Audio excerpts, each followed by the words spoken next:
Levanten la bandera los hijos del Señor. Levanten la bandera los hijos del Señor. Cuando Cristo venga, todo será canto, todos cantaremos glorias al Señor. Cuando Cristo venga, todo será canto, todos cantaremos glorias al Señor. Levanten la bandera los hijos del Señor. Levanten la bandera los hijos del Señor. Cuando Cristo venga, todo será canto, todos cantaremos glorias al Señor. Cuando Cristo venga, todo será canto, todos cantaremos glorias al Señor. Oui, mon Dieu. Así Cela doit tiene être que ainsi, ser, mon Señor. Seigneur. À chaque fois, nous devons être fiers, mon Seigneur, en train d'élever notre drapeau avec cette manière de vivre, d'être, que les êtres qui sont tout autour de nous, qui disent qu'est-ce qui est en train de se passer dans ce colisée qui est si étincelant. Tous ensemble, nous représentons l'allégresse. Et il y a un motif très grand, n'est-ce pas, mes frères et sœurs? Amen. Notre sœur Mara Luisa a été en Laetitia, en Amazone, dernièrement, et elle rêvait, car lorsqu'elle descendait de l'avion, on voyait que tout éblouissait, tout Laetitia était étincelé. Et voilà ce que nous sommes aujourd'hui en train de vivre. Gloire au Seigneur. Une véritable lueur. Et de même façon, lorsque notre sœur Marie-Lisa passe ici devant, elle enlace toute l'église. Et dans les études bibliques, elle enlace aussi toute l'église. Gloire au Seigneur. Et qui veut recevoir cet enlacement si grand de sa part aujourd'hui? Gloire au Seigneur. Nous allons la recevoir comme si elle nous enlaçait tendrement entre ses bras. C'est un merveilleux moment. Avec le drapeau si haut. Bienvenue, ma sœur Marie-Luisa. Nous vous aimons le Seigneur, n'est-ce pas? Bienvenue, ma sœur, que Dieu vous bénisse. Bonsoir, mes très chers frères et très chères sœurs. Un grand bonjour pour vous tous. Quelle allégresse d'être ici. Gloire à Dieu. Nous donnons la gloire au Seigneur. Dieu mérite l'honneur, la gloire et la louange. Dieu mérite que nous puissions lui donner le premier lieu, n'est-ce pas? Amen.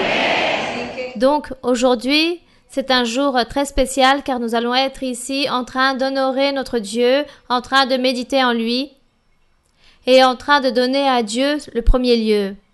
Un grand bonjour très chaleureux à tous les frères et sœurs qui viennent des différents lieux du monde, de différents pays, de différentes régions, villes. Un grand bonjour très spécial pour vous tous. Lorsque vous allez revenir dans votre lieu d'origine, saluez s'il vous plaît de ma part l'église, là où vous vous assemblez, saluez-les et dites-leur que je les aime en le Seigneur et qu'ils ne cessent de regarder les études bibliques. Je sais que vous êtes venus aujourd'hui non en fausseté ni par curiosité, mais parce que vous souhaitez que Dieu se manifeste. Et Dieu va se manifester. Et Dieu va se manifester dans chacun d'entre vous.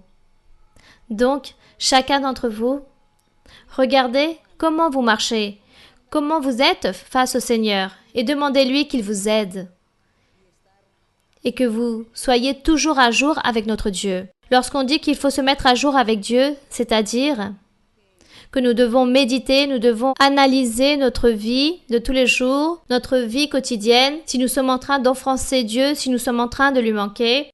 En quoi nous sommes en train de manquer à Dieu? Parfois, nous manquons à Dieu dans la partie plus intime, dans les pensées, dans les choses que nous faisons dans notre foyer, dans la famille, dans nos actions, là où personne ne voit, dans la maison, dans le foyer, personne ne voit, les personnes ne nous voient pas.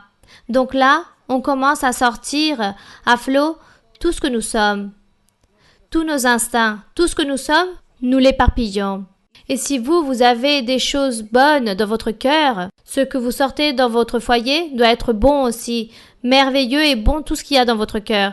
Mais si vous n'avez pas encore compris, vous n'êtes pas encore converti à Dieu, alors de vous sortira toutes les choses mauvaises, tous ces instincts mauvais, remplis de péchés, et tout cela va s'éparpiller. Et là viendra l'exemple dans le foyer, face aux enfants, et les enfants vont commencer à suivre ses pas.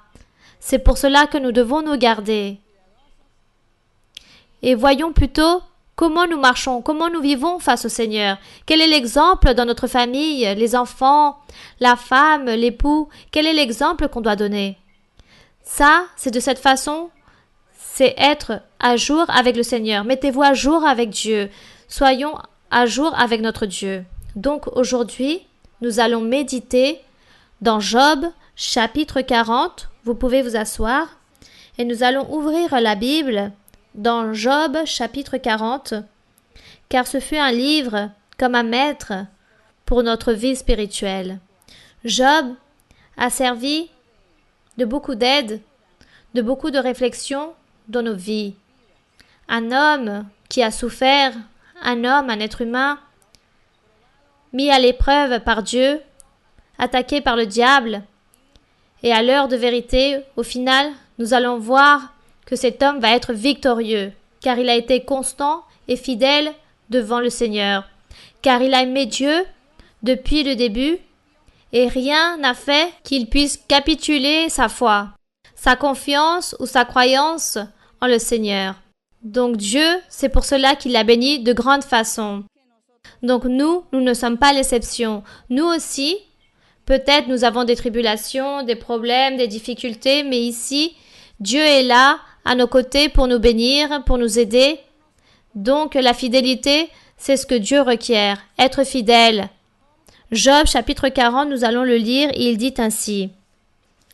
Dieu était en train de parler, le Seigneur était en train de parler à Job, en train de lui poser une série de questions. Et dans le chapitre 40, il continue à dire, car nous avons déjà lu le chapitre 38, où l'Éternel commence à parler à Job, dans le chapitre 39 aussi, et dans le chapitre 40, il dit « L'Éternel répondit à Job du milieu de la tempête et dit, débutant le chapitre, il dit « Celui qui dispute contre le Tout-Puissant est-il convaincu? Celui qui conteste avec Dieu a-t-il une réplique à faire? » C'est-à-dire un homme, un sage, un être humain qui essaie de disputer contre Dieu. Combien de fois j'ai entendu dire de beaucoup de personnes, d'hommes et de femmes, qui se sont disputés avec Dieu et ils maudissent. Ils maudissent l'existence, ils maudissent les choses qui sont autour d'eux. Ils s'expriment de Dieu d'une manière très despreciable, très méprisable, très grotesque. Beaucoup de personnes maudissent leur situation dans laquelle ils vivent. Et ils disent « Pourquoi Dieu est si injuste? Et pourquoi Dieu oublie ou permet que des choses mauvaises arrivent, des catastrophes? » Mais lorsque les personnes ont cette manière insensée de parler contre Dieu, en train de poser des questions à Dieu, ces personnes pêchent. Elles pêchent car Dieu ici dit à Job, si un homme ou une femme qui disent avoir de la sagesse puisse oser à se disputer contre Dieu, si cela est correct. Dieu demande cela à Job. Il dit, celui qui dispute contre le Tout-Puissant est-il convaincu? Celui qui conteste avec Dieu a-t-il une réplique à faire? Et qu'il puisse donner une réponse. Dans le verset suivant, Job répond à l'Éternel et il lui dit « Voici, je suis trop peu de choses, que te répliquerai-je? Je mets la main sur ma bouche. » Job dit « Vaut mieux que je me taise. Car qu'est-ce que je vais dire? Seigneur, que vais-je parler? Je n'ai rien à dire. Après ce que tu as dit, la manière comme laquelle tu m'as enseigné, tu m'as parlé, comment tu as réalisé la nature, les animaux, les êtres, tous leurs procédés, leur continuité dans la vie. Après que tu as exprimé tout cela, que puis-je dire? Je ne sais rien, Seigneur. Je préfère me taire. Quelle honte m'affronter face à toi. Ensuite, il dit, j'ai parlé une fois et je ne reprendrai plus. 2 fois, je n'ajouterai rien. Débutant le chapitre, l'Éternel répondit à Job, du milieu de la tempête, et dit, Saint terrain comme un vaillant homme. Je t'interrogerai et tu m'instruiras. Puis, dans le vers suivant, Dieu commence à lui poser une question. Continuez à lire ce verset. Anéantiras-tu jusqu'à ma justice? Me condamneras-tu pour te donner droit?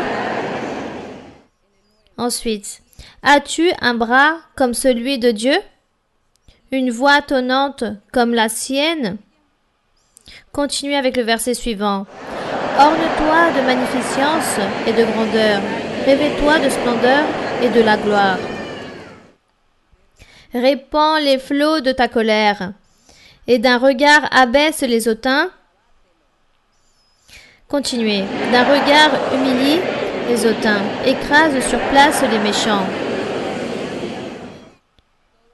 Tout cela, Dieu est en train de dire à Job que si lui il est capable de faire toutes ces choses. Il lui dit, es-tu capable? Dans le verset suivant, cache-les tous ensemble dans la poussière, enferme leur front dans les ténèbres. Il est en train de lui dire, fais-le, Job. Tu ne dis pas que tu sais plus, que tu peux faire beaucoup de choses, alors le Seigneur est en train de lui dire qu'il fasse toutes ces choses.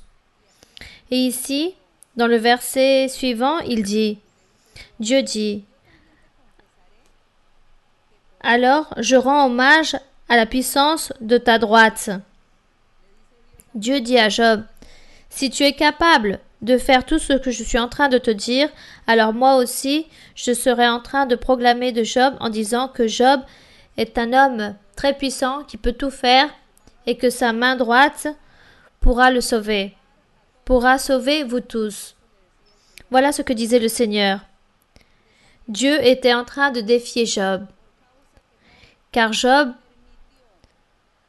a permis à ses amis qu'ils puissent lui parler, qu'ils puissent essayer d'enlever sa croyance qu'il avait en Dieu, que ses amis ont voulu qu'il puisse revenir en arrière et maudire Dieu.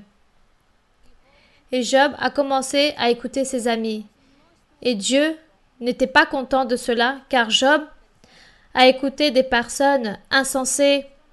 Et cela nous enseigne Dieu, que nous ne devons pas écouter les paroles des insensés. N'écoutez pas les choses insensées des autres. Quand quelqu'un vient nous offenser, parler mal de notre Église, parler mal des croyants, de nos frères et sœurs, en train de parler mal de nos pasteurs, de nos prêcheurs, nous ne devons pas permettre là.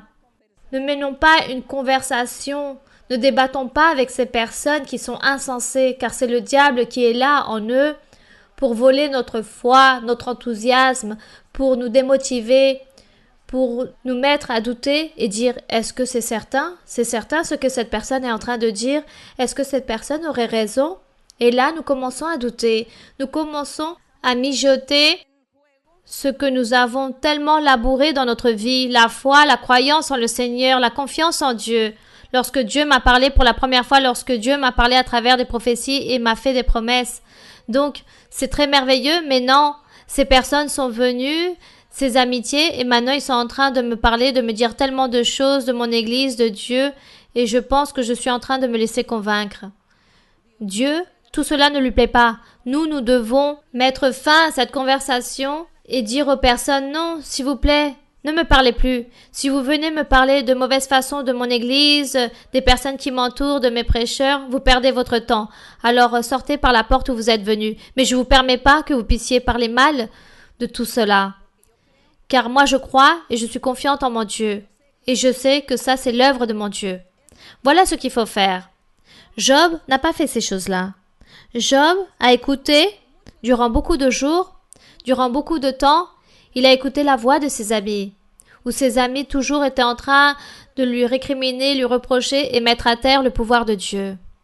Et Job s'est senti blessé, il s'est senti affaibli, sans force, qu'il ne pouvait plus rien faire, qu'il ne pouvait plus affronter en tant qu'homme rien ni personne. Il avait déjà tout perdu. Et lui se sentait abattu dans sa vie spirituelle et dans sa vie physique et matérielle. C'est pour cela que Dieu s'est irrité contre Job. Il dit, pourquoi prêtes-tu oreille à toutes ces paroles vaines de ses trois amis? Le Seigneur s'est mis en colère. Quel enseignement que Dieu nous laisse à travers de Job. Et c'est pour cela que Dieu dit à Job, tu es capable donc de faire toutes ces choses, car si je n'existe pas et si je ne suis pas puissant et si je ne suis pas miséricordieux, disait le Seigneur, alors dis-moi et réponds-moi toutes ces choses que je fais, voir si toi, en tant qu'être humain, tu peux les faire. Et c'est pour cela qu'il lui disait, dans le vers suivant, il dit, voici l'hippopotame à qui j'ai donné la vie comme à toi. Il mange de l'herbe comme le bœuf. Il est en train de parler d'un monstre, il est en train de lui parler d'un être que Dieu a créé, dont la représentation était aussi ici le diable, mais Dieu a réalisé un être physique, un monstre, un animal physique pour représenter le diable. Et Job ne le connaissait pas. Job n'a jamais vu de bœuf, il n'avait même pas entendu parler de cet être. Et Dieu est en train de lui dire, lui il mange de l'herbe. Voici sa force est dans ses reins et sa vigueur dans les muscles de son ventre. Il plie sa queue aussi ferme qu'un cèdre, les nerfs de ses cuisses sont entrelacés, ses os sont des tubes d'airain, ses membres sont comme des barres de fer. Il est la première des œuvres de Dieu. Celui qui l'a fait, c'est-à-dire Dieu, Dieu a fait ce bœuf. Il dit celui qui l'a fait, l'a pourvu d'un glaive. Mais il ne parlait pas d'un glaive physique. C'est un glaive spirituel, car il est en train de parler du diable. Il parle de la monstruosité, la capacité, la grandeur qu'a le diable, comme Dieu l'a créé. Il dit que Dieu l'a pourvu d'un glaive. Il dit, je l'ai fait, lui, comme je t'ai fait toi. Et Job reste muet, étonné que Dieu est en train de lui révéler la création d'un autre être, que lui ne connaissait point. Job ne le connaissait pas, même pas ses amis. Et ici, Dieu continue à dire à Job, dans le verset suivant, il lui dit, il trouve sa pâture dans les montagnes, où se jouent toutes les bêtes des champs. Dieu, dans la partie physique, s'est manifesté pour représenter symboliquement des choses surnaturelles. Il était en train de lui dire qu'il avait créé un monstre physique qui mangeait de l'herbe. Et là-bas, dans le désert, qu'il produisait de l'herbe pour ce monstre. Comme si on disait, le diable, dans n'importe quel lieu du monde ou de l'univers, quelqu'un peut se soumettre au diable, car le diable est tout-puissant. Et celui qui veut humilier le fera. Donc c'est logique que celui-ci doit être quelqu'un qui n'a pas Dieu en lui. Car une personne, un homme, une femme qui a Dieu dans son cœur, le diable, malgré qu'il soit grand, malgré qu'il soit le plus grand monstre, ne peut pas avec aucun être qui a dans son cœur Dieu. Donc, dans cela, vous devez avoir de la sûreté, de la conviction et croire que Dieu est avec celui qui l'aime en vérité, qui le cherche en vérité. Et le diable ne peut pas lui faire des choses mauvaises. Si des difficultés arrivent dans votre vie, des tribulations, ne vous inquiétez pas, ne vous sentez pas seul, ne vous désespérez pas, ne dites pas « le diable est si puissant qu'il peut sur moi ». Non, car vous, vous êtes plus puissant que le diable, car vous, vous portez Dieu dans votre cœur. Amen. Et comme Dieu est dans votre cœur, alors vous ne devez pas avoir peur, car Dieu est tout-puissant et lui, il lutte contre le diable pour vous défendre. Croyez que Dieu est très proche de vous et que vous pouvez être l'homme ou la femme la plus courageuse ou le plus courageux dans n'importe quel moment de votre vie, car Dieu est avec vous. Le diable ne peut pas contre vous. Le diable peut être puissant, mais Dieu est encore plus puissant. et Dieu garde ses enfants. Et ici, nous continuons dans le verset suivant où il parle de ces bœufs, de ce monstre. Il dit ici, « Il se couche sous les lotus, au milieu des roseaux et des marécages, dans ces lieux humides. » Tout cela, ce sont des symboles, mes frères et sœurs. Tout cela, c'est un symbolisme de ce qu'est le diable. Tout cela qu'il dit, qu'il se couche sous les lotus, au milieu des roseaux, ce n'est pas plus que le péché de l'homme, le péché que commet l'humanité, tous les péchés, toutes les iniquités que les personnes réalisent sont les parties humides, les marécages, les déserts, ou peut-être aussi la végétation, peut-être aussi les herbes où le diable s'alimente. Car si dans les cœurs des personnes il y a de la méchanceté, alors tout cela ce sont des marécages pour le diable, des aliments pour le diable. Lui il s'alimente de tous ceux qui font les iniquités. Lui il est heureux au milieu de ceux qui font le péché. C'est pour cela que Dieu ici est en train de parler d'une manière symbolique, métaphorique, en train de dire que cet animal, ce monstre, mange de l'herbe, il se réjouit dans les roseaux, dans le désert, dans l'ombre, dans la partie humide. Ensuite, il dit que les lotus le couvrent de leur ombre, les saules du torrent l'environnent. Ces arbres, ce sont les grands hommes du monde. Certains gouverneurs, disons certains rois, ceux qui ont le pouvoir, tout cela ce sont ces saules qui couvrent le diable. Comment ils ne vont pas le couvrir avec le péché, la méchanceté? C'est pour ça qu'il dit les saules du torrent l'environnent. Ce sont des arbres aussi, grands, avec des petites feuilles, et ils naissent dans la partie où l'on trouve de l'humidité, au bord des rivières, des fleuves, des marécages. Proche où il y a de l'eau, c'est là où ils naissent et grandissent, tous ces saules. Ils disent que là-bas, il y a cela. Mais ces arbres si merveilleux, qui sont-ils? Ceux qui sont à côté de l'humidité, de l'eau, eh bien les personnes du monde, les personnes qui ont du pouvoir, les gouverneurs, qui ont des potestats pour ordonner, pour humilier, pour exercer ce qu'ils veulent dans le monde, même pour voler et enlever. Ceux qui ont de la force pour cacher leur véritable identité et apparenter autre chose, peut-être là où il y a des choses déshonnêtes. Tout cela, ce sont ces arbres et ces saules au pied de l'abondance. Et où il y a de l'abondance dans le monde, les gouverneurs sont au pied des abondances, au pied de tous les sommes d'argent des personnes, du peuple, de la nation. Donc eux, ils sont là-bas, en train de garder et servir d'ombre au diable.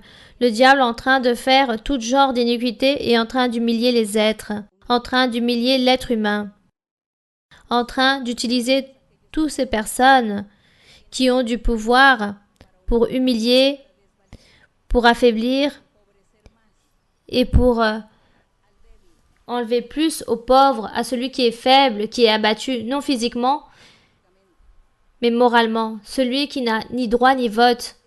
Voilà ce que fait le diable.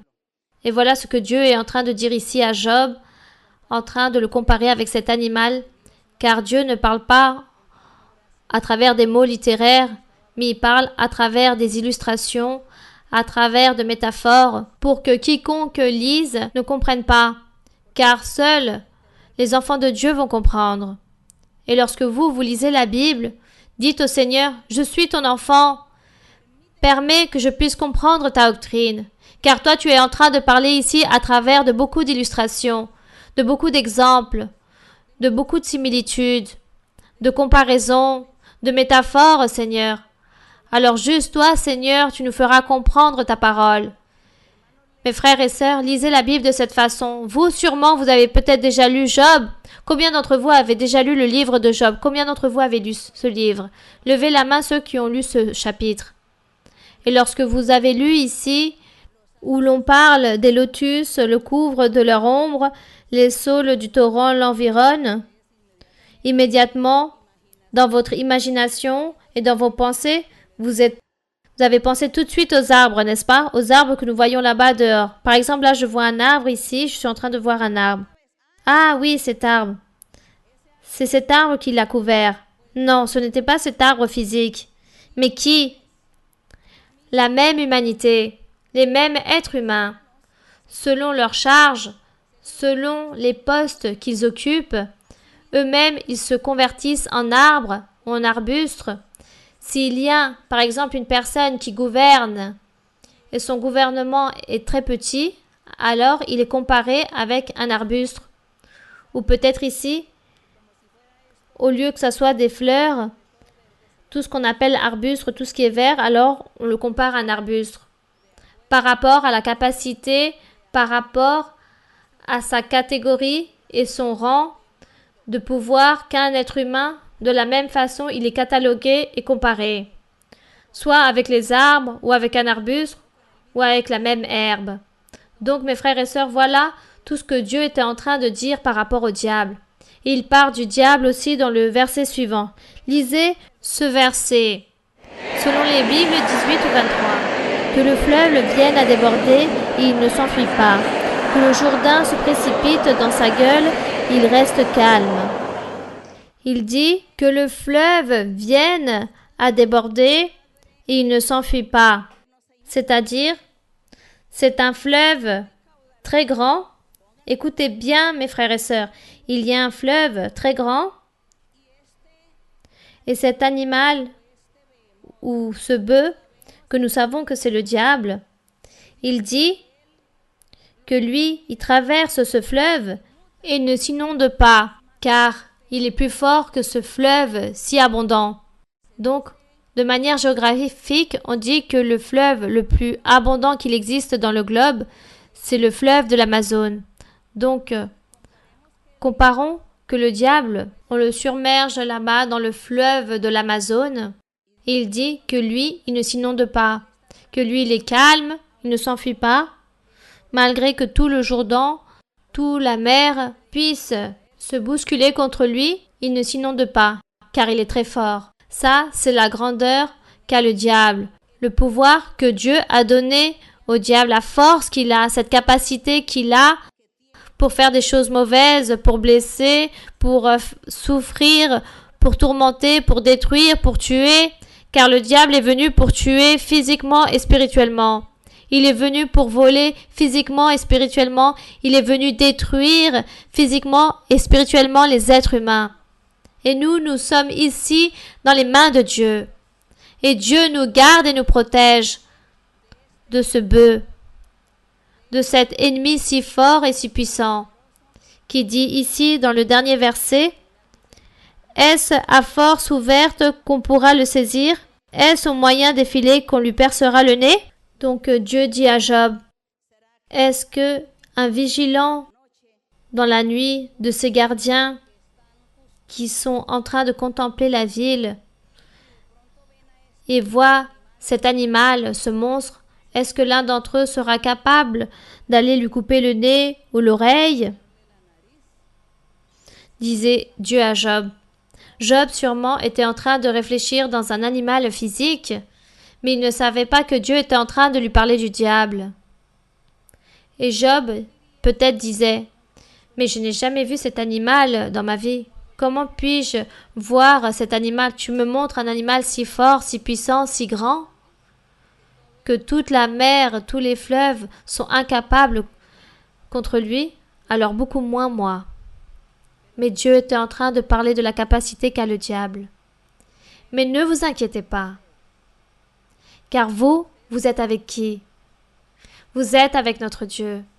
Et Dieu est très puissant. Et il nous garde. Lui, il nous garde. Même que nous soyons petits et que nous ne pouvons pas comparer à la grande capacité qu'a le diable, mais comme nous avons Dieu dans notre cœur, alors lui, il peut plus et il nous protège. Je vous demande, mes très chers frères et très chères sœurs, et aux frères et aux sœurs et aux personnes qui vont nous voir à travers la vidéo, si vous voulez triompher dans votre vie, ayez et portez Dieu dans votre cœur. Ayez Dieu dans votre cœur pour que vous puissiez triompher dans la vie et que ce monstre ne vienne pas, ces bœufs, à nous détruire. Et que Dieu ait de la miséricorde envers nous et que Dieu nous aide pour continuer vers l'avant. Béni soit le nom de notre Dieu. Nous abandonnons ici la lecture car dans le chapitre 41, Dieu continue à parler du diable. Et ça, c'est très intéressant de connaître tout cela, cette doctrine, pour pouvoir nous défendre dans les jours mauvais, dans les jours de la tribulation, qu'on puisse se défendre des griffes de ce monstre et que Dieu nous garde et nous protège. Maintenant, nous allons commencer avec nos questions dans la journée d'aujourd'hui. Bonsoir, ma sœur Mara-Luisa et tous ceux qui vous accompagnent. Que le Seigneur continue à vous bénir énormément. C'est un plaisir d'être face à notre sœur Mara-Luisa. C'est une surprise très grande, c'est parce qu'elle n'est pas venue toute seule, mais elle est venue chargée de grandes bénédictions. Ma sœur, lorsque je suis arrivée à l'église il y a 11 ans, le Seigneur a promis me donner un toit et j'ai toujours attendu et je priais le Seigneur pour ce nouveau toit. Et il y a 2 ans, un vent impétueux a détruit mon logement. Beaucoup de frères et sœurs de la fondation m'ont appuyé. Ils m'ont apporté de grands matériaux et moi je pensais que j'allais construire ce toit avec tous les matériaux que les frères et sœurs m'apportèrent, mais ce ne fut pas ainsi, car le Seigneur en prophétie m'a dit « Ne te précipite pas ». Car ça allait être le gouvernement qui allait construire mon toit. Et je suis restée dans l'attente, en train de pleurer au Tout-Puissant, et lorsque les frères et sœurs de la fondation sont arrivés dans mon logement chercher des papiers administratifs, j'ai dit « Ah Seigneur, est-ce que le Seigneur va construire mon toit ?» Je leur ai donné les papiers administratifs. J'ai attendu en le Seigneur, très enthousiaste. Et par grande surprise du Seigneur, comme il m'a surprise, en train de me donner ce toit, rempli de paix, de joie, comme je lui demandais. Et le plus merveilleux, je suis très heureuse, allègre ma sœur, de voir comment vous venez de me donner les clés de ce toit avec tous ceux qui vous accompagnent. Je suis heureuse, émerveillée, car les bénédictions qui viennent ne sont pas que pour moi, mais pour tous les frères et sœurs. Que Dieu vous garde et vous protège énormément et tous ceux qui vous accompagnent. Qu'il vous bénisse énormément. Et remerciez le frère John et toute la fondation. Je suis très heureuse. Que Dieu vous bénisse énormément. La sœur, je ne sais pas si vous avez bien écouté que Dieu lui avait donné une bénédiction en lui offrant une maison. L'une des maisons qu'a offert ou que sont en train d'offrir la Fondation internationale Mara-Luisa de Moreno a un projet de 27 maisons à offrir. Il me semble que c'est 27 maisons. Et cette sœur est la sœur qui vient de témoigner. Hier, on lui a donné sa maison. Elle vivait d'une manière très lamentable. Elle vivait dans une petite chose, je dirais comme une hutte, faite de morceaux de bois, quelque chose comme ça. Nous allons vous montrer dans une étude biblique une partie de comment était le toit avant et maintenant le nouveau toit que Dieu a donné à travers la fondation à ces familles. Bien, continuons, oui. La petite fille veut témoigner. Elle aussi, elle a été bénéficiaire. Elle est bénéficiaire aussi de la maison. Donc, la petite fille, laissez-la parler, voir ce qu'elle va dire. Merci, ma sœur Mara-Luisa. Merci à toute la fondation. Merci pour ma nouvelle chambre. Tu es heureuse? Tu as dormi hier dans ton lit? Oui, ma sœur. Quelle joie de la fille. Oui, effectivement, elle était très joyeuse. Oui, elle s'allongeait là-bas et elle disait « Ah, ma chambre, ma chambre !» Quelle joie de voir les enfants en train d'exprimer leur joie, car une personne plus sincère, ce sont les enfants. C'est pour cela que le Seigneur comparait que nous, les adultes, nous devons avoir un cœur d'enfant, humble, simple, tendre, droit, honnête, sans malice, sans rancune. Ça, c'est un enfant, et Dieu veut que nous soyons ainsi. Mais aussi, nous devons nous comporter avec beaucoup de maturité. Bien, continuons. Oui, ma sœur?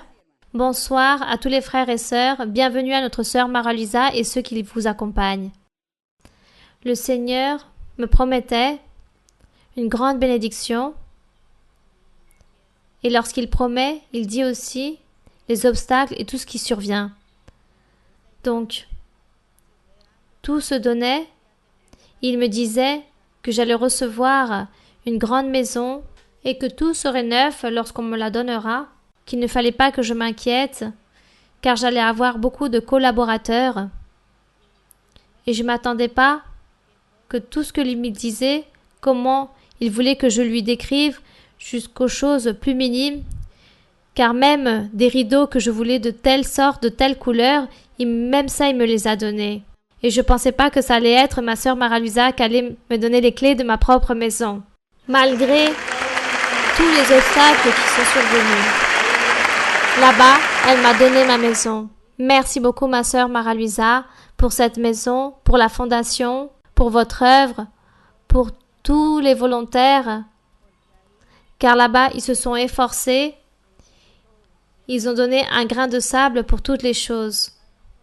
Merci. Merci pour ce cadeau et pour la bénédiction que mon Dieu, le Seigneur, m'a donnée à travers de cette maison. Comme il l'a promis, comme je l'ai dessiné, ainsi il me l'a donné. Merci à tous, merci ma sœur Mara-Luisa. Bien, merci à notre Dieu.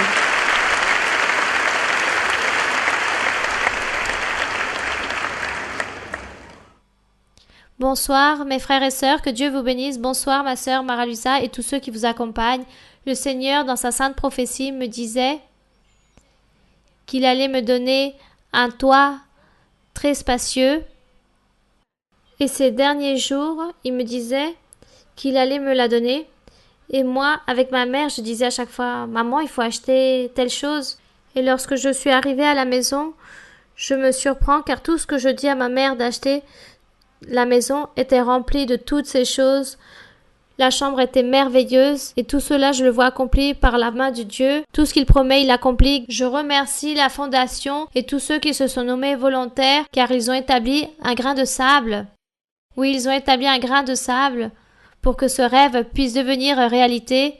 Car moi, ce rêve, je le voyais très lointain. Surtout celui d'avoir ma propre maison est si grande. Pour moi, ma mère, mes frères et sœurs, tout est si beau. Merci beaucoup. Et que Dieu vous bénisse. Bien, merci à notre Dieu. Ce sont les témoignages des 3 familles favorisées.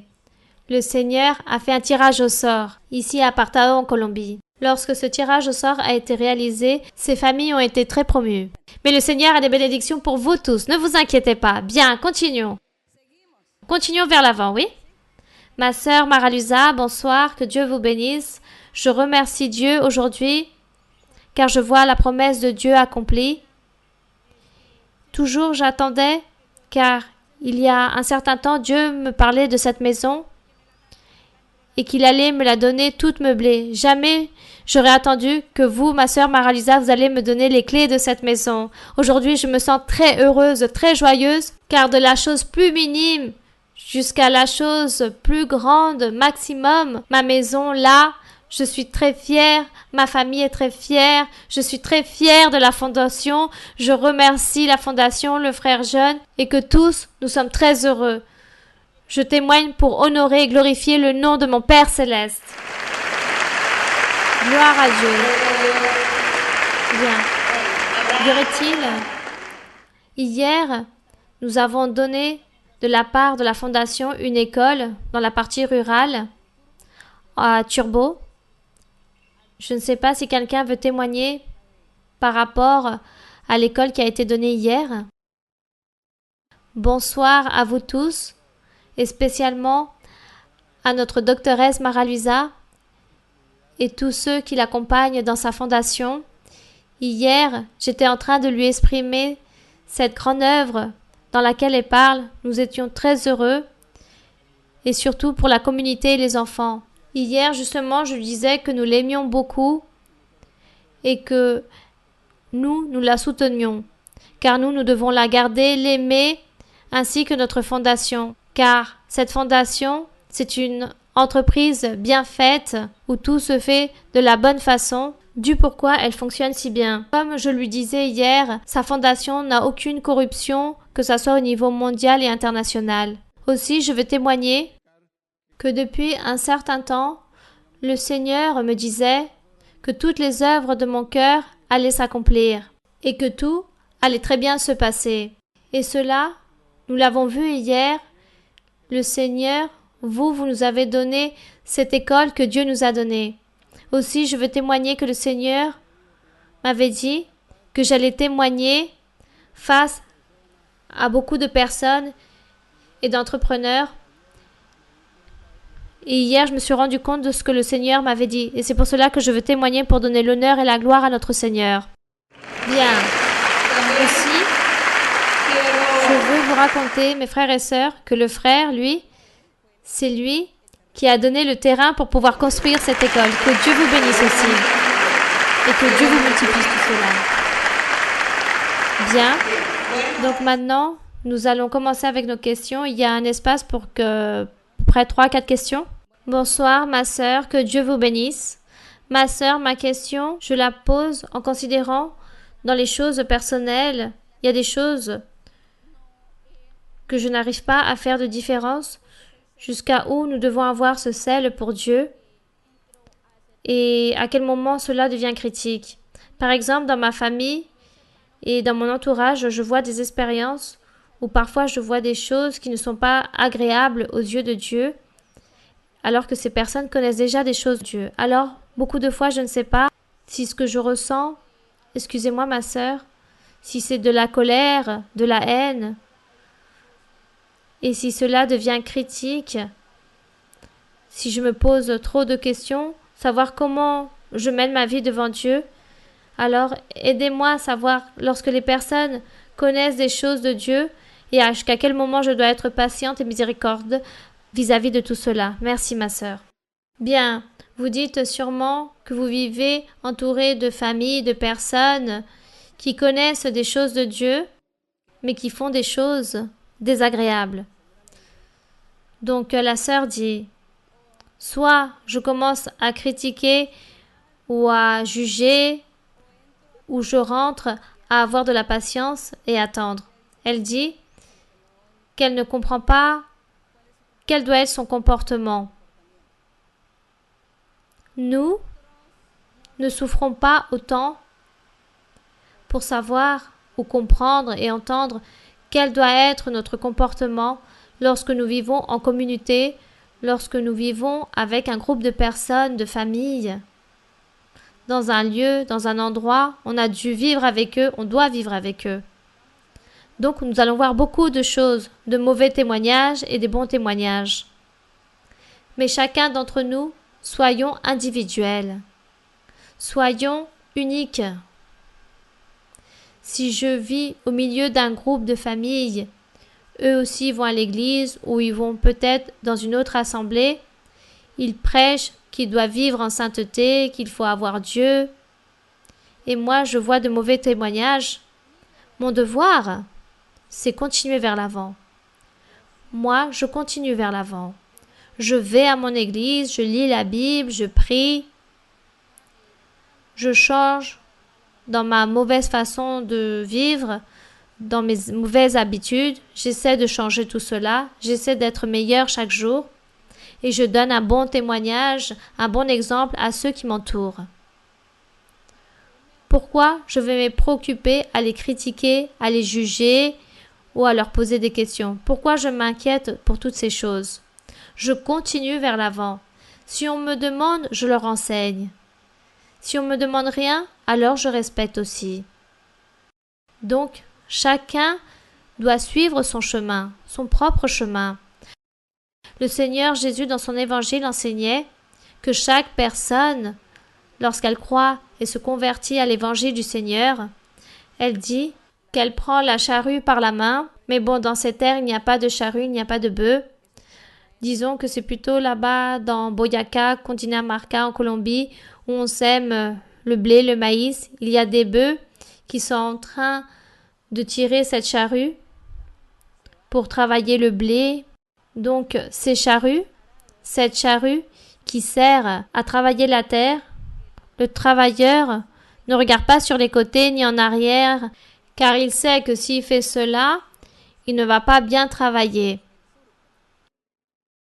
Donc, il continue vers l'avant et le Seigneur comparait cela. Tous, celui qui prend la charrue pour semer, ne regardez pas en arrière, continuez vers l'avant. Même si autour de vous il y ait beaucoup de distractions. Continuez vers l'avant. Ne vous inquiétez pas. Ne posez pas de questions. Ne jugez pas. Enseignez. Corrigez avec amour, avec la doctrine. Voilà, c'est la seule chose que vous devez faire. Rien de plus. Que Dieu nous enseigne et qu'il nous aide comment nous devons nous comporter avec les personnes qui nous entourent et surtout lorsque nous partageons ou vivons avec beaucoup de personnes. Bien. Dieu nous aidera. Continuons. Une autre question? Bonsoir, ma sœur Maralusa, bienvenue de nouveau ici dans cette zone. On vous aime en le Seigneur. J'ai pour vous, si vous me le permettez, 2 questions. Nous avons vu que le monde est en train d'avancer et les enfants aujourd'hui, chaque jour, ont une thématique ou un changement par rapport aux parents lorsque nous leur faisons un appel d'attention et nous voyons ici dans la Bible, le Seigneur nous donne tout. Mais nous ne donnons jamais ce qu'il nous demande, car le Seigneur lui demande que nous lui donnons notre cœur avec toute sincérité. Donc je voudrais, ma sœur, vous qui êtes la prophète du Seigneur, vous puissiez nous donner des conseils, comment faire pour soutenir, pour avoir la fermesse face à un parenté, aux choses sociales par rapport à la parole du Seigneur. Tout cela est un don de Dieu. Si vous, autant que croyante, vous êtes véritablement un enfant de Dieu, que ce soit un homme ou une femme, autant que croyant de Dieu, vous avez Dieu dans votre cœur, vous faites des bonnes œuvres, vous êtes juste, vous êtes droit, Dieu vous regarde avec des bons yeux et Dieu va vous bénir. Et vous savez comment il va vous bénir? Dieu bénit tout d'abord la famille, les enfants. Donc Dieu commence à bénir ses enfants. Car Dieu voit que cet homme et cette femme sont droits et ils sont en train de le chercher avec tout leur cœur. Et Dieu dit, cet homme, cette femme méritent les meilleures choses. Ils méritent que moi je change leurs enfants et qu'ils soient de bons enfants, respectueux et obéissants face à leurs parents. La bénédiction du Seigneur vient, ou l'éducation pour les enfants vient de la bénédiction du Seigneur qu'il donne aux parents. Mais les parents doivent mériter cette bénédiction, en train d'honorer Dieu et en train de se convertir au Seigneur avec tout leur cœur. Ça, c'est la seule formule. Convertissez-vous à Dieu avec tout votre cœur et toutes les autres choses viendront s'y ajouter, car Dieu va vous bénir. Continuons. Ah, la sœur disait qu'elle avait 2 questions. Oui, ma sœur. L'autre question que j'ai, qu'il y a beaucoup d'années depuis que je suis arrivée à l'église, je suis arrivée d'une manière, parce que le Seigneur m'a apporté avec beaucoup de difficultés. À travers que j'ai connu sa parole, j'ai commencé à me supérer. Mais il y a quelque chose que j'ai toujours voulu vous demander, ce que je veux savoir. Moi, j'aime beaucoup les turbans, mais cela m'inquiète. Et vous êtes très élégante ainsi. Merci, ma sœur. Je pense que si je mets des turbans, je ne vais pas plaire au Seigneur en train de lui servir avec les dons. Je remercie Dieu car il m'a donné les dons de pouvoir imposer les mains. Mais je voudrais savoir si cela peut être quelque chose qui ne déplaît à Dieu. Non, ne vous inquiétez pas, ma sœur. Dieu ne regarde pas les vêtements. Lui, regarde, c'est le cœur. Par contre, si un homme ou une femme sont malhonnêtes dans la façon de se vêtir, alors cela déplaît à Dieu parce que Si nous sommes malhonnêtes dans la manière de nous vêtir, cela peut provoquer les autres femmes ou les autres hommes. Il y a une provocation charnelle vis-à-vis des autres femmes ou hommes. Et Dieu, cela lui déplaît, car il veut que chaque homme et chaque femme soit intègre, soit droit, soit saint, et non malicieux, qui ne regardent pas avec perversité, qui n'aient pas de mauvaises intentions dans leur être, car cela déplaît à Dieu. Et si une personne donne des motifs ou se montre à moitié nu, homme ou femme, ils sortent comme ça, demi-nus, alors cela déplaît à Dieu, car cela sert de tentation pour les autres personnes et pour que les autres puissent tomber dans les mauvaises pensées, dans la malice et dans les mauvaises intentions. Donc, dans la Bible, oui, le Seigneur enseigne que l'homme et la femme doivent se vêtir de manière convenable, être décents. Mais Dieu ne dit pas qu'il faut mettre des turbans ou enlever les turbans. Non, il ne dit pas comment doit être la mode. Il y a beaucoup de pays, beaucoup de peuples, beaucoup de villes où les personnes ont des caractéristiques pour se vêtir. Ils sont exclusifs dans leur manière de se vêtir et cela est respectable. On ne va pas interdire à personne comment il doit se vêtir. La seule chose, c'est que cette personne doit être décente. Ne vous inquiétez pas, ma sœur. Si vous aimez vos turbans, continuez à mettre vos turbans. Car ici, dans ces climats si chauds, on a envie d'avoir le crâne rasé plutôt, à cause de la chaleur. Mais non, le turban, vous avez les cheveux relevés avec votre turban. J'aurais su, moi aussi je me serais coiffée ainsi, avec toute cette chaleur. Bien, continuons. Ma sœur Maralusa, question. Ma sœur Maralusa, oui mon frère. Nous donnons la bienvenue dans cette zone. Ma question est, si vous pouvez me la résoudre à travers vos paroles. Une personne qui a déjà 4 ans, voire 5 ans dans l'Église, et qui a reçu le baptême avec le Saint-Esprit, Dieu peut permettre que cette personne puisse partir de ce monde. Cette personne serait sauvée ou que serait de cette personne? Vous dites que cette personne a combien de temps dans l'Église? 4 ans? Et qu'elle ne s'est pas baptisée en eau? Si, ma sœur. Ni avec le Saint-Esprit? Avec le Saint-Esprit, mais elle ne s'est pas baptisée en eau. Cela, c'est très étrange que ce phénomène arrive, car une personne qui reçoit le Saint-Esprit, comment va-t-elle empêcher de se baptiser en eau? Cela n'existe pas.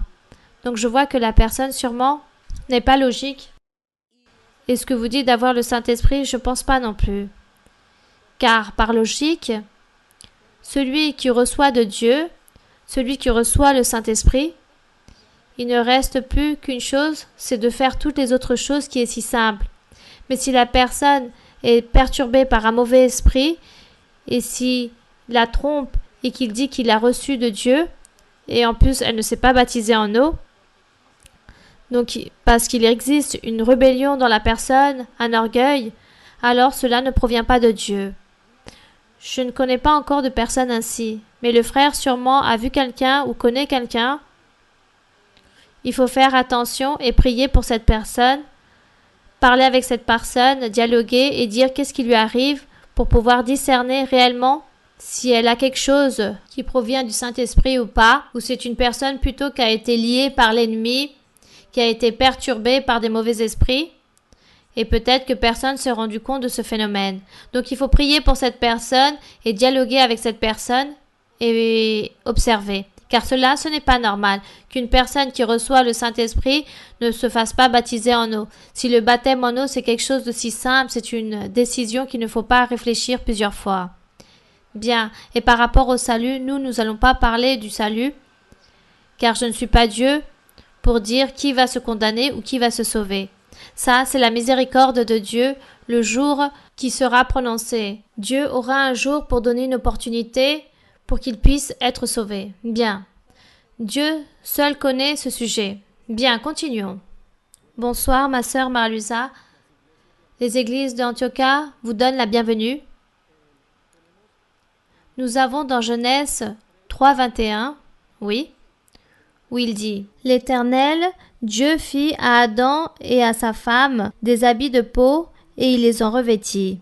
Ce verset, la Bible l'éclaircit aussi dans Apocalypse 13:8. Et je voudrais donner un contexte car la question est la suivante. Nous savons que le Seigneur parle à travers des songes de visions, mais je voudrais que l'autre sœur puisse nous éclairer par rapport aux faits prophétiques, car le Seigneur aussi nous parle par des faits prophétiques. Si nous prenons en compte ce verset, il parle de la tombée de l'homme et de la femme, Adam et Ève. Eux, ils ont péché, ils sont tombés et ils se sont revêtis d'habits de peau. Et le Seigneur a donné un meilleur vêtement avec des peaux, alors que eux, ils ne connaissaient pas la mort. Eux, ils étaient vivants, malgré qu'ils avaient péché et qu'ils avaient été destitués de la gloire de Dieu par leur péché, par leur désobéissance. Alors nous voyons que le Seigneur a sacrifié un agneau. Et cet agneau nous représente, c'est l'ombre de ce qu'est le Seigneur Jésus-Christ. Et là-bas, nous avons un fait prophétique. Et dans l'Église aussi, nous chantons des cantiques qui nous emmènent à des faits prophétiques lorsque nous chantons que le fleuve du Jourdain a purifié la lèpre de l'amant. Donc je voudrais que vous puissiez nous parler par rapport à cet autre langage du Seigneur qui peut-être n'a pas été assez approfondi lors des études bibliques et je voudrais savoir plus par rapport à cela. Lequel, mes frères? Quel langage que vous dites? Le langage de fait prophétique. C'est-à-dire qu'est-ce qu'un fait prophétique? Lorsque nous prions et nous chantons que la lèpre de l'amant a été purifiée avec les eaux du Jourdain, nous parlons de la conversion de Naaman. Nous parlons de sa conversion. Non, c'est une comparaison, une illustration qui a été prise lorsque Naaman a dû plonger 7 fois dans le Jourdain. Il dit que la lèpre lui a été supprimée. Car Dieu avait dit au prophète, dis à Naaman qu'il aille plonger 7 fois dans le Jourdain afin que sa lèpre puisse être guérie. Dieu peut faire le miracle instantanément, mais Dieu a voulu que Naaman fasse un travail, qu'il puisse s'efforcer, que les choses ne puissent être si faciles pour réaliser ce miracle. Car la chose facile serait que le prophète arrive, lui impose les mains à Naaman et lui dise « Naaman, sois pur de ta lèpre » et lui, il reste guéri. Mais Dieu voulait qu'il s'efforce, qu'il fasse quelque chose et c'est pour cela qu'il lui a dit « Va, fais ce travail, plonge 7 fois dans le Jourdain, lave-toi 7 fois. » J'imagine qu'il s'est lavé, ensuite il est ressorti de ce fleuve et une fois de plus il a plongé et ainsi 7 fois. Autant qu'obéissance à Dieu. Et ensuite Dieu l'a guéri. Que ça puisse être un exemple pour nous. De la même façon, comme Naaman, il a été purifié de sa lèpre en plongeant dans le Jourdain. Nous avons été purifiés, nous sommes purs. Certains seront purs dans le sang de Jésus-Christ. Le sang, c'est symbolique. Le Seigneur Jésus est mort sur la croix et a versé son sang. Il dit que symboliquement, à partir de là, tout homme ou toute femme qui croit en Jésus-Christ, en son évangile, se baigne symboliquement avec le sang de Christ pour le pardon des péchés. Et c'est pour cela l'illustration du cantique. Comme Naaman s'est baigné dans le Jourdain, il a été purifié, nous aussi, avec le sang de Jésus-Christ. Voilà ce que nous chantons dans certains cantiques ou hymnes, que nous sommes purs par le sang de Christ. Nous sommes purs par la parole de Dieu, par la parole du Saint-Esprit. Lui, il nous purifie avec de l'eau. Le sang, c'était pour le pardon des péchés. L'eau, c'est pour purifier notre corps de toutes les choses impures, enlever les péchés. Mais l'eau, c'est la parole du Seigneur. C'est la parole prophétique de Dieu. C'est la même Bible, car la Bible, c'est parole prophétique de Dieu. Ensuite, ces croyants qui ont les dons spirituels, eux aussi, auront la parole prophétique de la part de Dieu, et cela purifie le cœur des êtres. À cela, on attribue l'eau. L'eau sert pour purifier. L'eau physique sert pour nettoyer, et l'eau spirituelle, qui est la parole de Dieu, qui est la parole du Saint-Esprit, c'est la prophétie. C'est cette œuvre que Dieu réalise dans notre cœur, ça c'est l'eau. Ça c'est l'eau qui nous purifie. Bien. Et que le sang du Seigneur, c'était pour nous pardonner tous nos péchés. Et que plus jamais nous puissions pécher. Bien, continuons. Une autre question?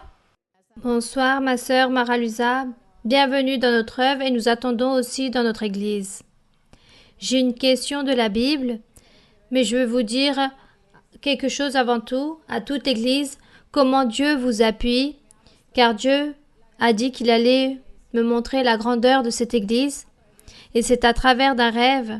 Dans le rêve, il m'a montré des habitations très petites, où je savais que ces habitations appartenaient aux prophètes. Lorsque je suis arrivée à l'habitation de Moïse, il avait la lumière éteinte et j'ai eu une grande surprise car dans une autre habitation petite, la lumière était allumée. Où je vous trouvais là, ma sœur Mara-Luisa, en train de réaliser en direct les études bibliques. C'est très beau. C'est très beau. Cette révélation que Dieu donne à notre sœur, que toutes les habitations avaient des lumières, mais celle qui était éteinte, c'était celle de Moïse. Car Moïse n'était pas à l'époque du Seigneur Jésus-Christ. Mais comme nous vivons dans l'époque de Jésus-Christ, qui est la lumière, qui éclaire, c'est pour cela qu'elle disait que dans mon habitation, il y avait la lumière de l'Évangile. Mais Moïse n'a pas pu en profiter. Bon. Des questions? Nous remercions notre Dieu, car d'une manière ou d'une autre, il nous rend joyeux, et il nous révèle sa parole et il nous console aussi. Oui, ma sœur. Ma question se trouve dans Genèse 35, 22. Je peux lire, ma sœur? Oui, ma sœur. Genèse 35, 22. Oui, il se trouve à la fin du chapitre, où il dit que les enfants d'Israël étaient 12, ceux de Jacob. Et moi, j'ai lu la Bible de manière très détaillée. Je comprends que Léa a eu 7 enfants, et la dernière, c'était une fille. Donc, il avait exactement 13 enfants. Ma question est, et elle s'appelait Dina. Pourquoi Dina n'a pas été héritière des tribus d'Israël? Parce que c'était une femme ou parce qu'elle a été déshonorée? Ici, on parle juste des hommes. Les hommes, c'est eux qu'on mettait à l'avant, à l'époque d'avant, c'est pour ça on parlait des 12 enfants en train de se référer aux 12 hommes. Bon, on ne sait pas pourquoi Dieu aussi, dès le début, il a pris en compte juste les hommes. Mais des années sont passées, des siècles sont passés. Les hommes de l'Antiquité ont manqué à Dieu. Ils n'ont pas fait la volonté de Dieu. Et c'est pour cela que le Seigneur Jésus-Christ, ensuite, lorsqu'il a réalisé la science avec le Père, il a dit « Moi, je vais prendre en compte aussi les femmes dans l'Évangile. Gloire à Dieu. » Et c'est pour cela que nous sommes ici, ou sinon on serait là-bas, enfermés dans nos maisons, là-bas, chez nous. Et les hommes uniquement en train de chercher Dieu. Mais comme dans l'Antiquité, l'homme a démontré à Dieu qu'il a été incapable de le chercher, incapable de prier, incapable de se dévouer à Dieu, alors le Seigneur a dit non. Hommes ou femmes, que tous me suivent, qu'ils prêchent, qu'ils enseignent. Vous vous rendez compte, mes frères et sœurs, que la femme appuie beaucoup l'homme? Elle l'appuie. Il y a des sœurs qui tirent les oreilles de leur époux pour les apporter à l'église. Oui, c'est de cette façon qu'elles les emmènent. Elles leur disent « Allez, on va à l'église, on va prier, on va lire la Bible, on va chercher Dieu. » Dieu savait tout cela. C'est pour cela que Dieu a donné l'opportunité aux femmes dans l'Évangile. Merci au Seigneur, car dans l'Évangile, toutes les choses ont été différentes. C'était comme une libération qu'il y a eu dans l'humanité. Gloire à notre Dieu. Bien, continuons. Une autre question? Bonsoir, ma sœur Mara-Luisa. Que le Seigneur vous bénisse. Recevez un grand bonjour des frères et sœurs de l'église de Reposo. On vous aime en le Seigneur. Ma question se trouve dans le premier livre de Samuel 1:9. Ma sœur, vous nous avez enseigné que les choses physiques n'édifient pas. Mais j'ai une curiosité par rapport à ce verset. Je sais que le Seigneur ne se contradit pas. Si vous êtes si aimable, si vous pouviez me l'expliquer. Dans le premier livre de Samuel 1,9, il dit ainsi. Anne se leva après que l'on eut mangé et bu à Silo. Le sacrificateur Élie était assis sur un siège près de l'un des poteaux du temple de l'Éternel. Ma question est, à quoi fait référence lorsqu'il dit qu'Élie était assis sur un siège près de l'un des poteaux du temple de l'Éternel, sachant que le temple s'est édifié lors du règne de Salomon? Non, ma sœur, le temple, non. Le temple splendide, majestueux, le temple rempli de richesses et de toutes les choses, de toutes les merveilles physiques, l'a réalisé Salomon. Mais le temple du Seigneur est construit depuis l'époque de Moïse. Vous devez me le rappeler, lorsque Moïse est resté dans le désert combien de temps? 40 ans dans le désert. Avec qui? Avec le peuple qui était sorti d'où? D'Égypte. Oui, cela. J'aime quand vous vous rappelez de l'histoire. Le peuple d'Israël est sorti d'Égypte avec Moïse.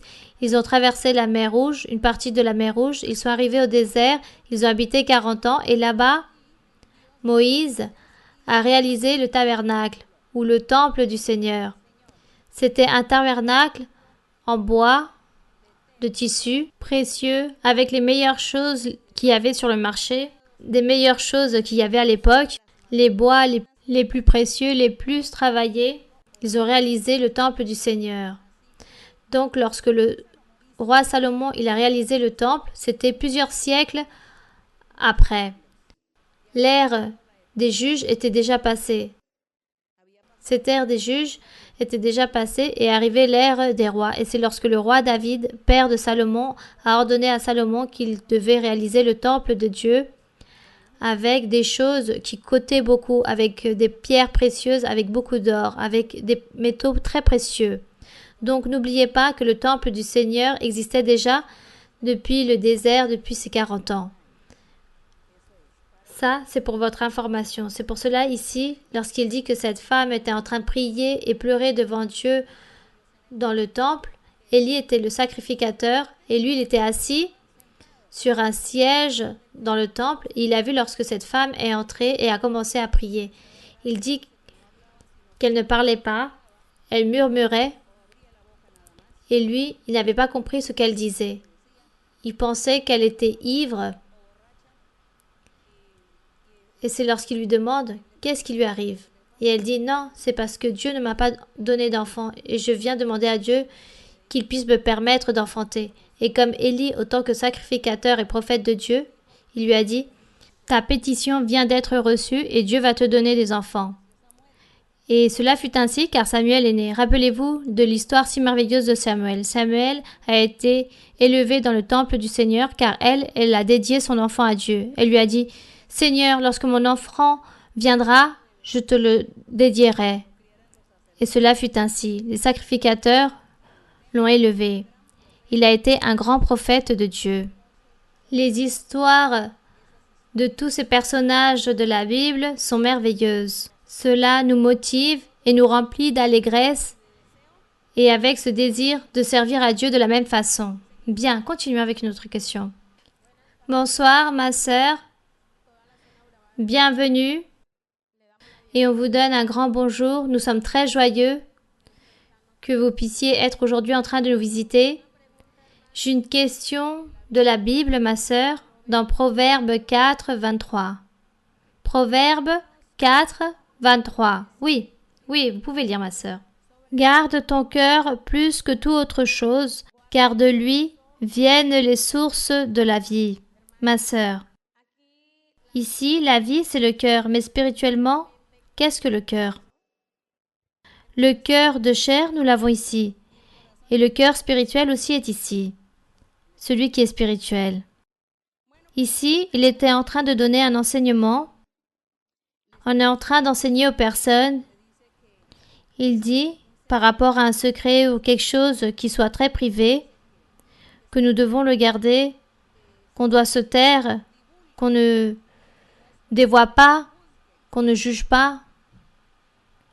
qu'on puisse être discret, qu'on soit un homme honoré, juste, car il dit de son intégrité, de sa manière d'être, de la même façon, il va lui donner la vie. Si vous êtes un homme ou une femme discrète, honorée, vous faites les choses bien, vous êtes prudente, alors la vie ou Dieu va vous donner aussi de grands bénéfices, beaucoup de joie, beaucoup de paix. Il va vous donner beaucoup d'allégresse et beaucoup de triomphe, de la prospérité. Dieu donnera à cette personne. Donc ce sont des conseils que nous devons recevoir pour que nous puissions être joyeux dans la vie et que nous puissions recevoir tout de la main de Dieu. Bien, la dernière question, oui. Bonsoir ma sœur. Ma question se trouve dans le chapitre 6 d'Éphésiens, verset 12.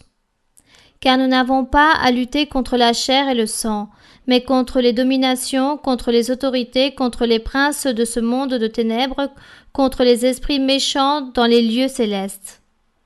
Ma question: en Colombie et dans beaucoup de parties du monde, on adore dans ces territoires spécialement certains saints et certaines vierges. Et on peut constater dans ces territoires des conditions spirituelles très marquées. Dans certaines, marquées par la drogue, d'autres par la consommation de l'alcool ou par la violence massive dans ces lieux. Et lorsqu'on commence à chercher un peu plus par rapport à ces saints, à ces vierges dans lesquels ils vénèrent et qu'il établit des autels pour eux, est-ce que cela a un rapport avec ces esprits? Ma question est, lequel d'entre eux sont les princes et d'autres, quelles sont les dominations? Et si dans ces lieux, ils doivent prier pour réprimander tout cela. Ici, dans Éphésiens 6, chapitre 6, verset 12, l'apôtre Paul dit, plutôt dans le verset 11, « Revêtez-vous des armes de Dieu, afin de pouvoir tenir ferme contre les ruses du diable. Car nous n'avons pas à lutter contre la chair, contre les êtres humains. La chair et le sang, c'est les êtres humains. »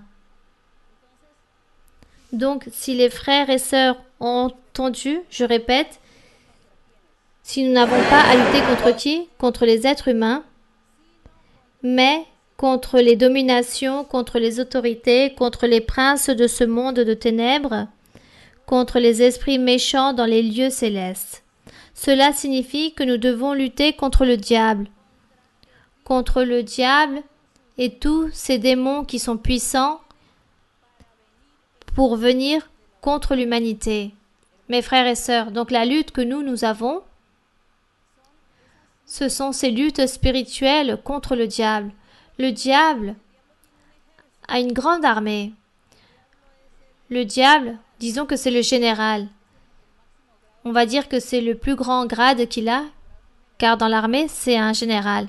Donc disons que le diable, c'est le général et les colonels, les lieutenants, les commandements, etc.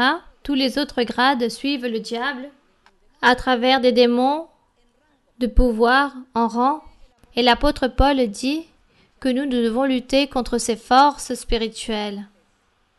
Mais mes frères et sœurs, prenons en compte quelque chose. Est-ce que le diable, en esprit ou un démon, va venir me frapper, va venir m'attraper et va me frapper? Non, il ne va pas le faire. Alors, que fait cet esprit?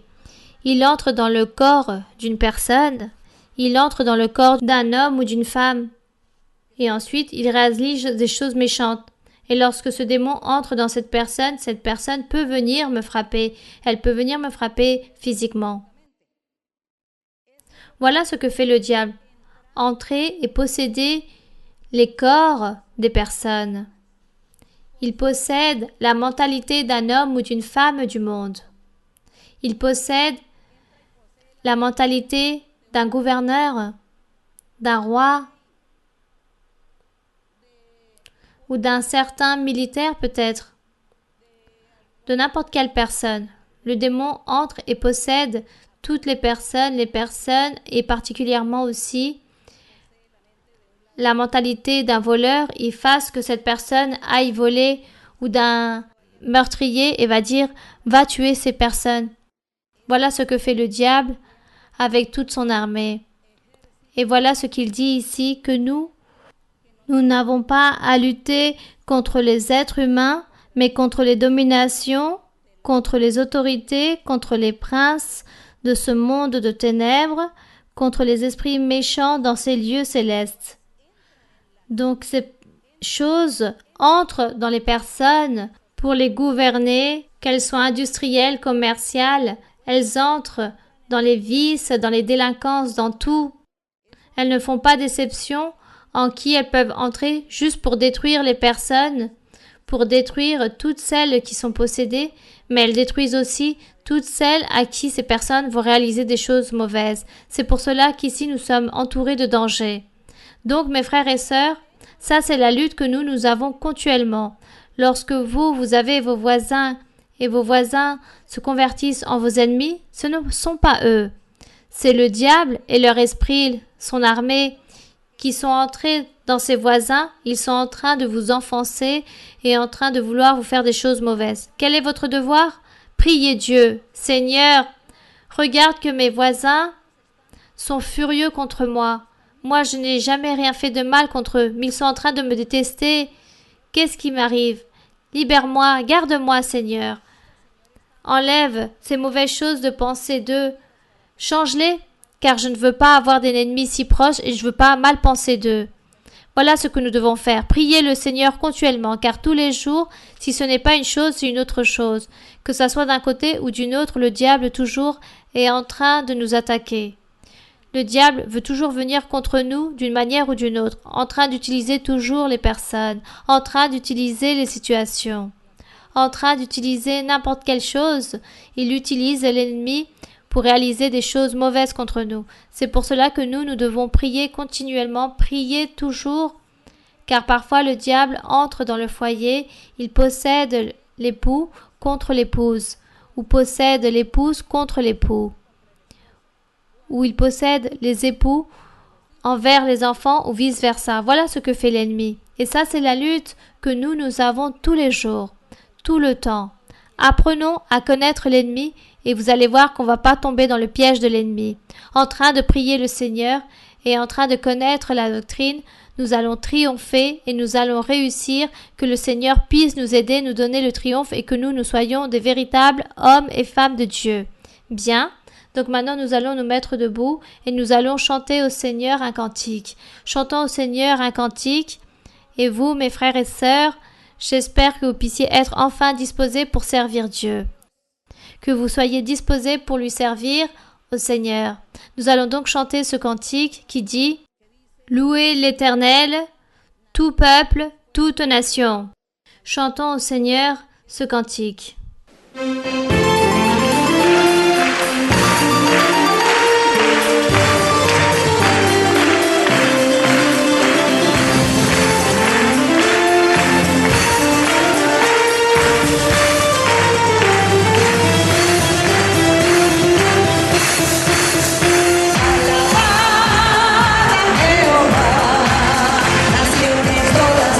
Todos alabarle, porque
Père céleste, merci Seigneur, nous te remercions pour cette journée.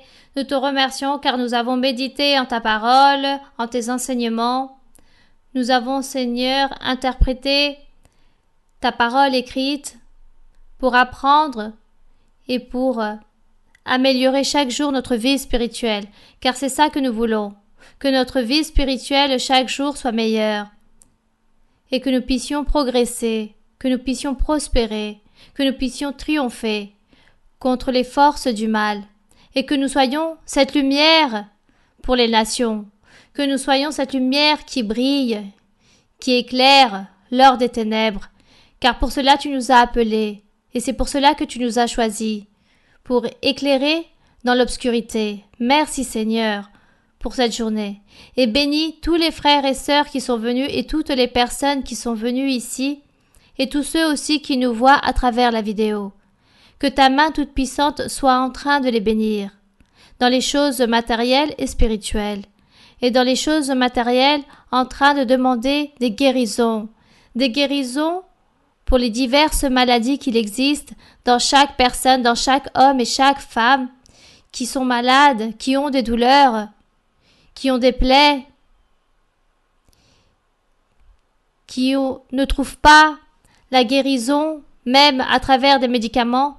Mais toi, Seigneur, tu es leur guérison de toute nation. Tu es notre guérison, tu es notre soulagement, tu es notre médecin divin.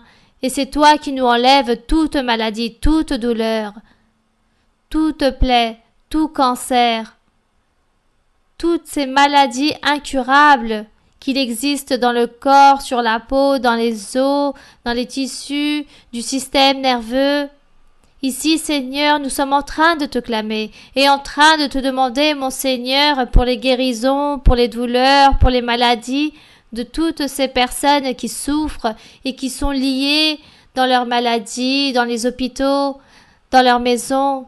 Mon Père Saint, tends ta main toute puissante et réalise ce miracle. Aussi, Seigneur, je te demande de la libération, que tu puisses enlever tous les liens, que tu puisses rompre toutes les chaînes, enlever toute malédiction du diable. Enlève les malédictions, Seigneur. Enlève les ensorcelements, tous les envoûtements. Enlève toutes ces choses. Ne permets pas que tes enfants puissent être victimes de toutes ces cruelles épreuves, de tous ces mauvais esprits, de tous ces ensorcellements. Seigneur, au nom de ton Fils aimé, toi notre Seigneur Jésus-Christ, je te demande que tu tendes ta main et que tu sois en train de guérir, en train de libérer. Car tu libères, Seigneur. Tu es celui qui guérit. Et tu réalises des prodiges, et tu réalises des miracles, et tu réalises plein de choses dans ton peuple. Car au nom de Jésus-Christ de Nazareth, beaucoup de miracles et beaucoup de prodiges arriveront. Ton peuple recevra beaucoup de bénédictions, beaucoup de triomphes et de victoires arriveront et tous recevront la paix, la liberté et le salut de Dieu. Et viendront toute chair et tout être humain à s'humilier devant toi, à te clamer et à te demander, car tu es le Seigneur de nos vies, tu es le roi de l'univers, tu es le roi qui sauve, tu es le roi qui nous donne la vie éternelle. Béni soit son nom, glorieux est ton nom, que nous puissions élever ton nom. Tu es puissant, puissant est Dieu. Béni soit le nom du Seigneur, béni soit le nom de notre Dieu. Que toi, mon Seigneur, tu puisses régner dans le cœur des personnes, que tu puisses régner dans chaque cœur, dans chaque vie. Merci Seigneur, merci mon Père, pour la bénédiction, pour le prestige, pour tout ce que tu fais, pour tous ceux qui te clament, qui t'aiment et qui te cherchent, pour tous ceux qui attendent et espèrent en toi.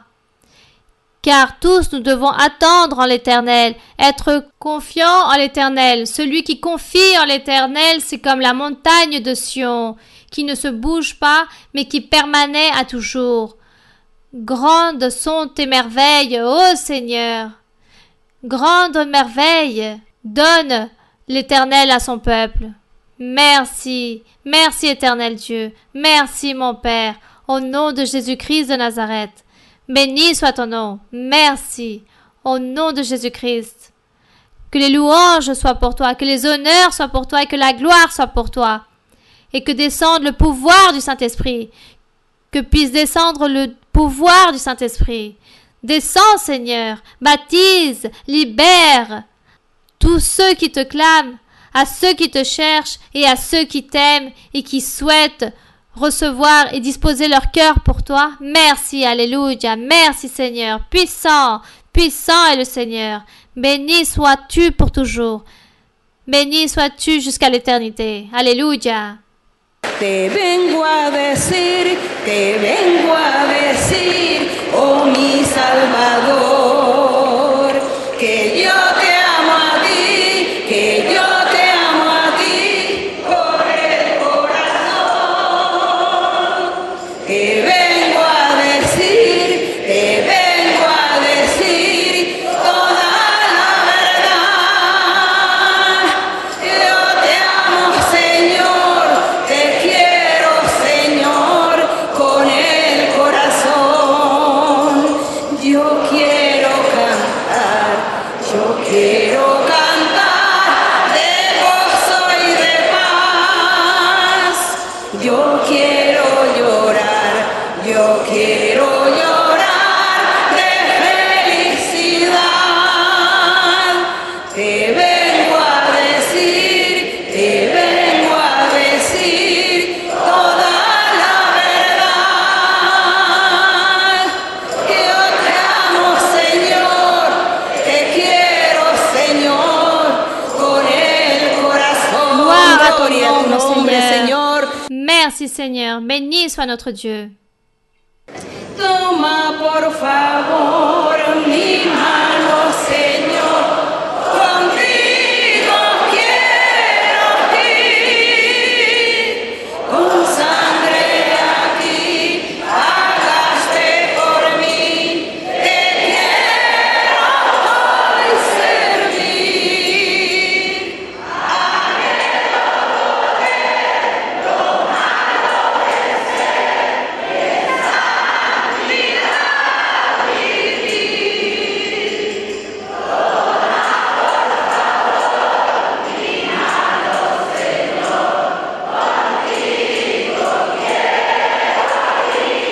Béni soit notre Dieu, puissant est le Seigneur. Gloire au Seigneur. Merci beaucoup mes frères et sœurs, ici d'Apartado, et de tous ceux qui vous entourent, et de tous les peuples voisins. Merci pour votre assistance. Je sais, mes frères et sœurs, que Dieu, aujourd'hui, vous a donné beaucoup de bénédictions, et que Dieu s'est manifesté et a réalisé des miracles et des prodiges. Aucun de vous ne va partir avec les mains vides. Chacun d'entre vous va partir avec un grand cadeau que Dieu vous a donné. Et de même pour les frères et sœurs qui nous voient à travers la vidéo. Vous aussi. Pour vous aussi, il y a eu un cadeau de Dieu. Il y a un cadeau, il y aura à chaque fois que vous allez voir la vidéo. Car Dieu vous donnera toujours une récompense. Car Dieu regarde le cœur et la disposition de chacun. La disposition du cœur, c'est ce que l'Éternel regarde. Donc, soyez tous bénis de grande façon et vous allez partir tous bénis énormément. Que Dieu vous garde et merci beaucoup. Merci pour votre tendresse. Merci. Louez mon Dieu. Louez à notre Dieu. Glorifiez le nom du Seigneur dans vos cœurs. Que Dieu vous bénisse. Merci beaucoup et à bientôt.